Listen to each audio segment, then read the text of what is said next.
Don't miss our very first snowy base tutorial. Spiking bits.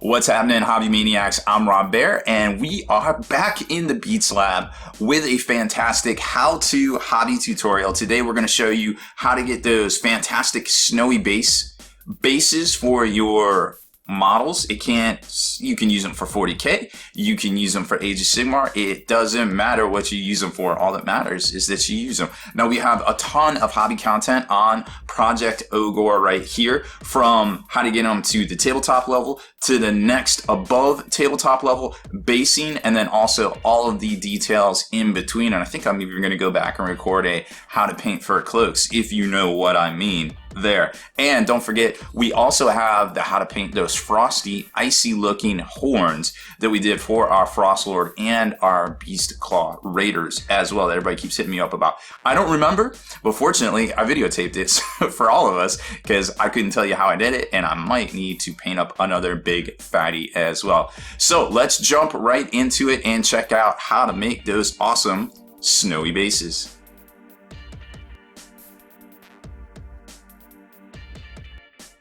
So now it's time to get your base work done. So we are using the Elric's Hobbies shell bases today.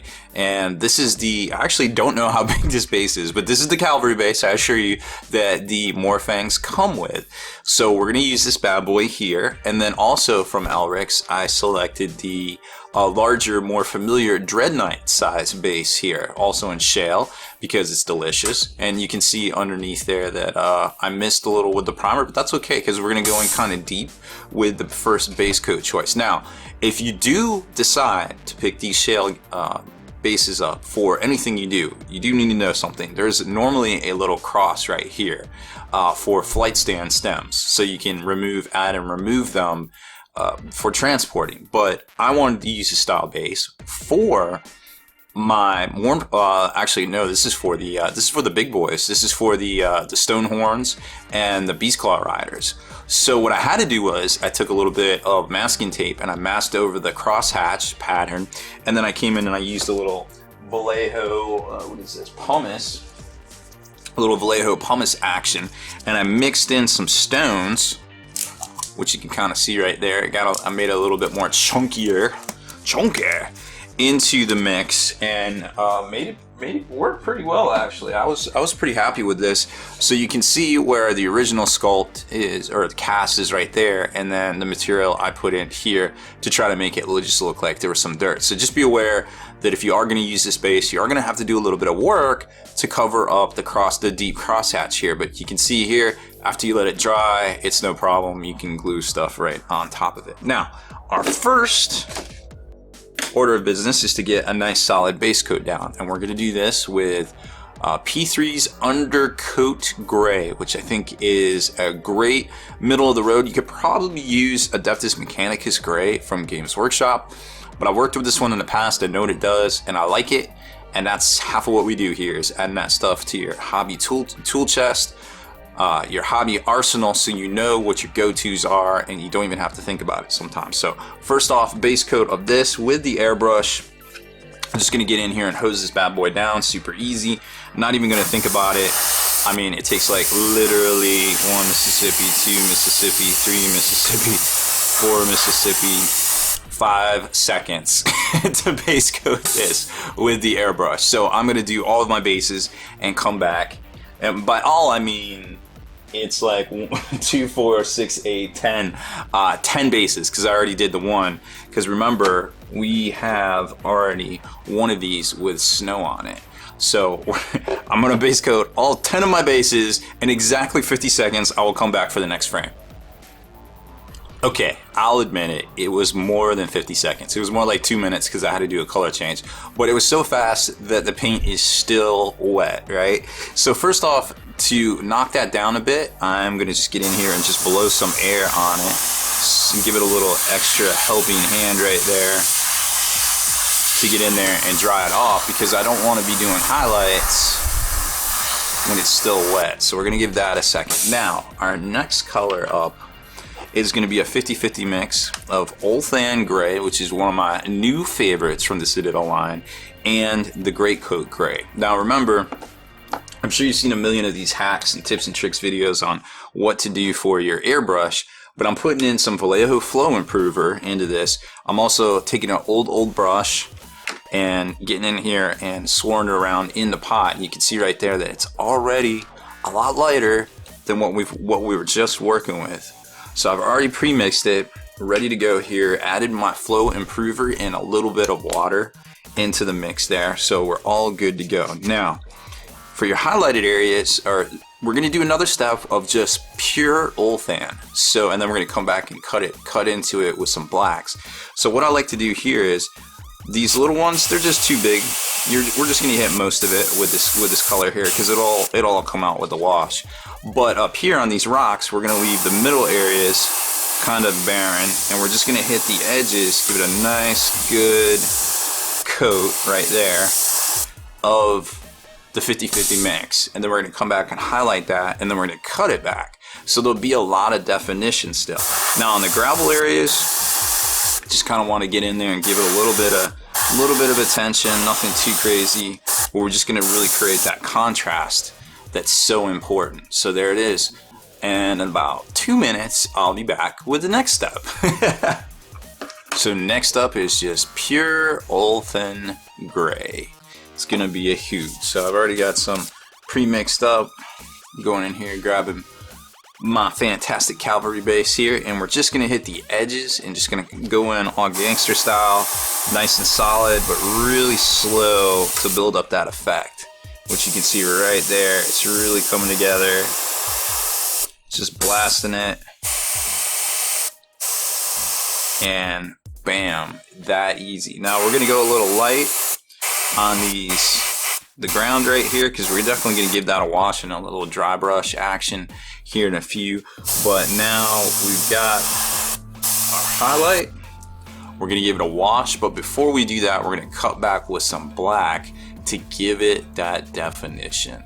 So now it's time to create that definition I was talking about. So grab yourself some black airbrush paint, literally any black airbrush paint. It doesn't matter what paint it is.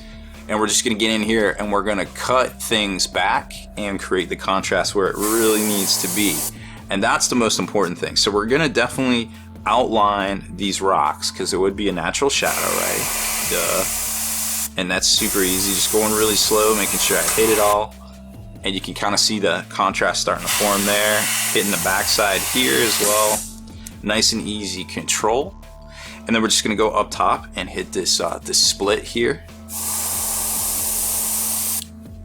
Look at that, it's like magic. And then I'm gonna get all ambitious and do this cut in right here as well. Looking fresh. And then these rocks as well, right around the side, the borders. And as you do this, you're gonna start to create this natural kind of flow of shadow around the whole base, where there would be like gathered sediment and maybe washed in rock and things. And I think it looks good. I think for being on the bottom, and remember we're gonna add snow to this and some tufts, I think we're good right there. Like, that's where I want to be, and that literally took 20 seconds to do. So multiply that by 10 bases, we'll be back in 2 minutes. So now that all of our airbrushing is done and these bases are looking fresh, it's time to take it to the next level and get a little filter or a glaze on there. And there's no better way to do it than take the rinsed out paint water you had from all your airbrushing. You can see it, that looks delish. And we're gonna channel our inner painting beast here. We're gonna make a little mix of half of that good stuff there in a little shot glass. And we want it to be a little bit darker because it's gonna be a glaze. So we're gonna throw in some, just grab your airbrush black, put a few drops in there. Now normally I would gloss these things, but it's late at night, I can't see, don't want to wake up my neighbors / don't care, but mostly can't see. And I'm gonna put some drops of Future Floor Wax with Pledge in there, 50-50 mix with water, just to help break that tension. I'm gonna mix it all together, and we got ourselves a nice little glaze or wash, filter, whatever you want to call it for these bases. So first up, first victim, we're just gonna grab one at random here. And I didn't even change my brush. I'm using my crappy mixer brush here, and we're just gonna slather it on. Super easy. Look at that. It runs right all over everywhere because it's so thin, and it's got that Future Floor wax in there. That stuff is money. And just getting in there, getting it done.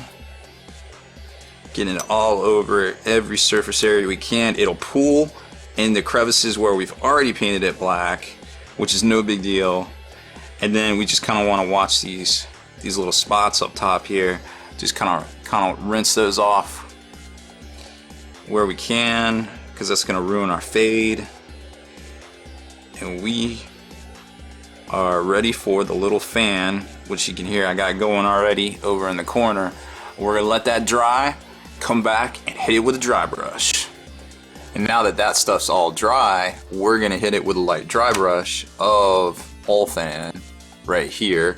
Just the base color. Just going to hit it with a nice light dry brush right across all the sharp edges right there. You can see it super coming out good, and just back and forth, super easy. I'm not going to tell you how to dry brush here, because you should pretty much know at this point. There's a couple of tutorials up on Next Level Painting on how to do it, or I'm sure you can find a good one here on YouTube, but you get the gist of it right there. It's super easy to do once you get most of the paint off of your brush. Nice fat chisel brush right here. Conversely, I use this to apply that wash from the last step on most of these bases after I realized, hey, it would just go with like 3 coats, let it all dry, and now I'm using it to dry brush. So put it by the fan, let everything dry, and then hit it with the dry brush. Next up, we're gonna go seal coat these so that we can get our snow on top of this and start gluing our models to it and get it all together.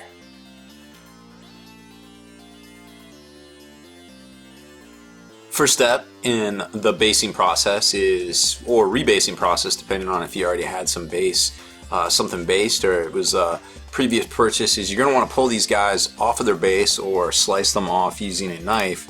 In this instance, I feel like I could just snap them off. Of course, this one's going to give me a little bit of trouble. And there you notice the rub. So no matter what you do, you're always going to have to do a little bit extra work to get the basing material, or perhaps the glue, the dry glue right here, off of the base. And you really shouldn't cut like this either, because let me tell you what, how many scars I have on my thumb from doing dumb stuff like this. But supposedly I'm an expert, so it's okay. It's alright, I'm a professional, I can do this. But you can kind of see what I'm doing here. I'm getting off the glue so that I can make a nice fresh surface for all of this stuff to stick to. And then we're going to glue it down to one of the resin bases.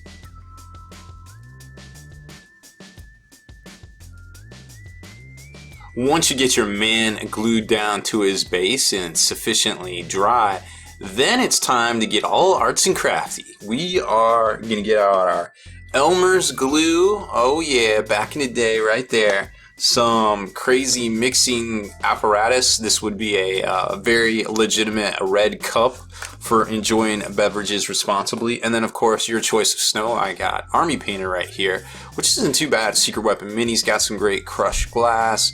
I even think Gale Force 9 used to make some, if you could still find the rounds out there. You could use baking soda, but depending on how you seal it, it's gonna probably turn yellow at some point, and we all know what yellow snow is gonna look like. So we're just gonna go with this here. Now, to apply the snow mixture, first we just gotta add in a liberal amount of slash a pile, more than a pinch, but less than a ton of this glue right here, or of the actual snow itself. Then we're going to grab some of this glue and bust it open and just kind of mix it in here. Now, whatever brush you use for this, I have a little kind of mixing stick I kind of use, and we basically match it kind of one for one part wise here. That's it's a technical term.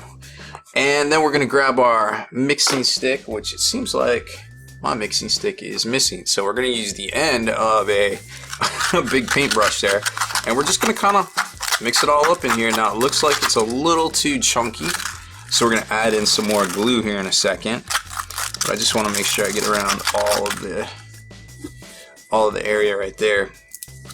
On the outside, it's kind of like a mixing bowl. It's, you know, it's kind of, so it looks like we're going 2-to-1 on glue right now. This is all very technical. It's a specific, very specific recipe. Basically, as soon as it stops being chunky, I'm okay with it at that point. So we're just going to kind of mix it all up, make it a little kind of chunky slurry, I guess, that is spreadable onto the bases.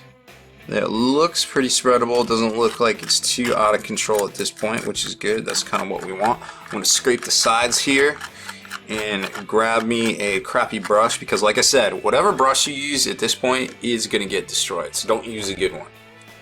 Alright, so now on this particular base, there's a couple of schools of thought here. You want to basically still show off a lot of the work we did on the base itself, so it's going to be kind of very similar to what we had here at the finished product. Like, not as much snow all over the place, still showing some of the rocks.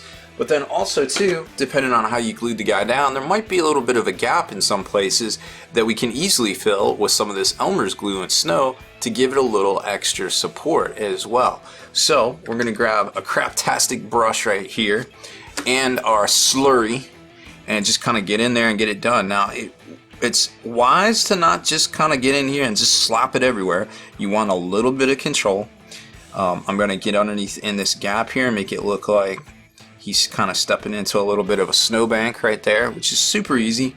Very cool to do. Now you'll notice you can always use your finger to get on the lip, but I want it to kind of look very organic at this point, almost like a snowdrift up in here. So it has caught this rock, or it started to melt and now it's only kind of receded to this rock edge right here. So that's what we're going to do. Now remember, this glue, it's gonna flatten out. Gravity is gonna flatten this bad boy out, so you don't have to worry about if there's some spots that you might have left kind of uncovered. It'll all kind of flow into itself basically as it dries. Now I have a little fan here that I like to use for a lot of different things, including speed drying a lot of stuff, and that's what we're gonna do here too. So I'm just putting a little bit more snow over on this side. Like I said, that's all going to thin out right there. You don't have to really worry about it. You can dab it if you want, if you feel that crazy about it. Let's see. So we got some snow there. We got some snow there. I feel like we need some snow back here just to kind of bring it all together. And plus it looks like maybe he needs a little bit extra support around that foot right there. Now I'm going to show you something else too. In case you get a little bit of glue or snow glue where you don't want it, like i.e. on the miniature itself. Let me finish this. Get that lip right there. I don't want to waste any of this stuff because I still got 8 dudes to go. Well, no, I got, what, 5 dudes to go. So I want to try to make this stretch because I still have 2 of the big guys to do. So I'm going to rinse this off, and then I'm going to put a little bit of water on it in case you ever get any of it on the model itself. You can just kind of go in here and just hit the model with the water, and it's going to push down onto the snow and kind of rinse it off, or just kind of work its way down and kind of spread it out so it won't be a thing anymore. Right here it looks like these 2 continents of snow are about to collide, so we're going to just make it happen so it looks au natural. And there it is. Boom. Lots and lots of snow everywhere. And there's, well, actually 2 little steps left to really make this showcase. And I'm just going to get this lip again. Like I said, it's just going to, gravity is just going to get in there. It's going to make it work. So you might have to watch the edges a little bit, but you can always scrape it off too with a knife. So we're going to let this dry and come on back for the next big step. All right, next step, super easy. While your glue snow mixture is still wet, you're just gonna come in here with your tub of snow and make it rain all over the tops of these snow patches here. And what this is gonna do, it's gonna add extra definition, texture, and crunch to your snow piles here. It's gonna slow down the drying time a bit, but when it's done, these are gonna be looking pretty fresh, and you just basically tap it off into your little pile of snow here so you don't lose anything.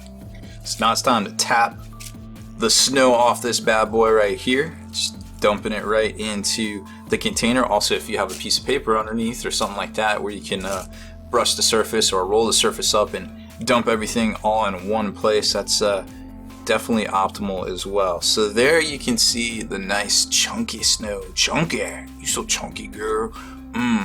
Yeah, look at that. Looking pretty fresh right there. So now we've got some accenting to do, I feel like. So we're gonna get our tweezer game on lock right now. Grab some of these Army Painter Battlefield Tufts. The Wastelands, I like the Wastelands because they almost look like they should be in a wintry place. So I'm gonna pick out a couple spots ahead of time. I'm gonna stick some like right there, and probably like one over here in this corner right here, and just want to make it look good. Maybe we'll put one up here actually on the rock itself. Doesn't make sense, but nature just does its own thing. Maybe we'll put one back here. I don't know. We'll get crazy. So we're gonna start right here, and all you got to do to lay these things down is just get you some of this white glue. A lot of people like to use super glue. Sometimes it just takes forever and it doesn't stick flat. At least this, with this white glue, you can get this immersion where you just kind of basically just dump it right into, totally immerse it all over this, and this is gonna dry. It's gonna shrink down and basically dissipate while you're gonna have your tuft here just right, blam, right there. Now it looks like you're gonna see the glue a little bit, but once this thing dries and goes away, you're not gonna see a whole lot. Remember, glue dries pretty clear. It shouldn't be an issue, and if it is, we'll just sprinkle on a little bit of wintry snow to almost make it look like there was snow in the little grass right there, in case it does become an issue. So for the next one, I'm just gonna stick it right over here, right here with this glue. Of course, I'm running out of glue. Gonna have to run to the store and get me another $1 bottle of glue. It's back to school time, so that should be pretty doable, I feel like. Get us another one of these tufts here. I don't know, we'll just go something. We grabbed like 3. We only need 1, but we grabbed 3. And boom. To be honest, I should probably have some X-Acto blades right there to help place it, but it's not that big of a deal. So we got one here. Just kind of getting that snow off. And we got one right here. And I feel like we need a little bit of color back here. And it won't be a whole lot of snow back here because it's on this lip. So we're just going to put a little bit of glue. Just a little bit of glue. No big deals. And grab us one last tuft for the road. Get something kind of big here. We'll go with this little guy. This little guy? Don't worry about this little guy. Make sure he's not like a super tuft. Gotta watch out for them super tufts. Okay, so there's that. Like I said, I should have an X-Acto, but I totally forgot about that part. And boom. So we got our snow, we got our tufts. The only thing that's left is to let this all dry, and then we're going to hit the lip of the base with some black to pull it all together with the ultimate contrast.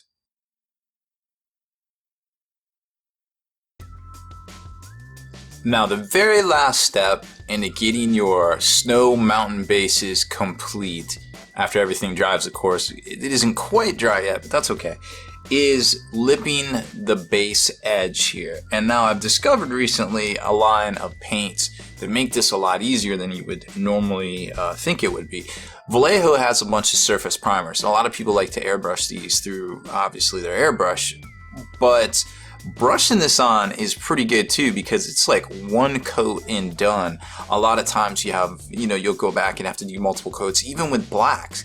And let me tell you what, this is the truth. This will get it done This will get your bases looking tight in no time, and you can spend more time on the brush control than basically going back in and doing it over and over and over, because the more coats and the more passes you have to do, the higher the risk that you'll get black on your snow. And nobody likes black snow, right? So just basic brush control here is all you need to make this tight. We're just going to get in here and pull the brush towards us, which is key. Pinky finger on the model itself, and you can see there it's coating amazing. Like I said, it is literal magic. And we're going in there and we're getting around the snow. Like I said, no black snow, that is a no-no. White snow or yellow snow, also bad. But you can see there, it's like a one coat and done. Brushing this stuff on is amazing. So I'm not going to bore you with watching me paint bases black. We're going to cut this right here, and we'll be back with the finished product. So by this point, you should have a really good looking base now with all of that great contrast with the black lipped of the bottom right there. And if you're following along from the Morphang, how to paint Morphang fur tutorial, then you are ready for the tabletop. Now, these guys aren't completely detailed out, but that's okay, because we got paint on them more than 3 colors and they are ready for the tabletop.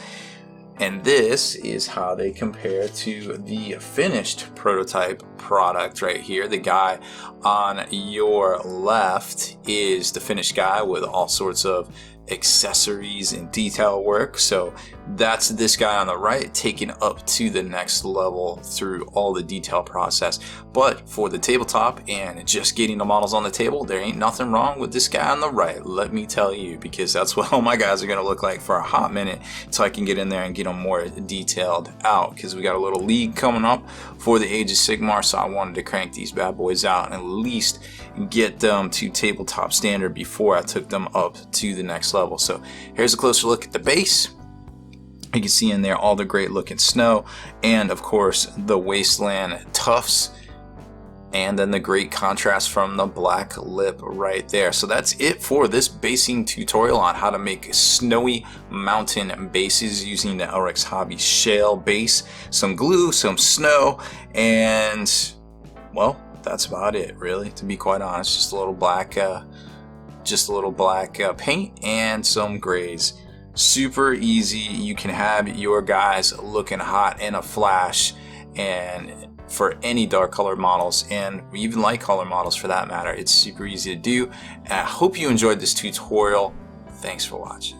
Deleted scenes, bonus content, and all the interviews and post-game wrap-up videos can be located in the Hall of Veterans on thelongwar.net.